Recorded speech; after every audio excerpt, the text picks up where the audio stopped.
மும்முனை போட்டி, 4 முனை போட்டி அப்படிலாம் சொல்கிறாங்களே, சரி அவங்கள பொறுத்த வரைக்கும் அப்படியே இருக்கட்டும். அதில் மாபெரும் மக்கள் சக்தியாக நம்ம அணி ஒரு பக்கம், அடுத்து திமுக தலைமையில் மற்ற கூட்டணி கட்சிகள் ஒரு பக்கம், அடுத்து பாஜக தலைமையில் மற்றும் பலர்.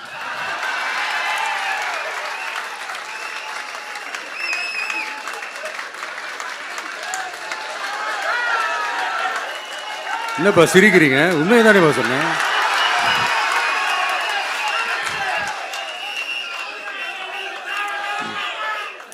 ஸோ இப்படி எத்தனை சக்திகள் எத்தனை பேர் வந்தாலும் திமுகவை வீழ்த்துறதுக்கு மாபெரும் மக்கள் சக்தியான நம்மளால் மட்டும்தான் முடியும், நம்ம டிவிகேவால் மட்டும்தான் முடியும். ஸோ இப்படி இருக்கு.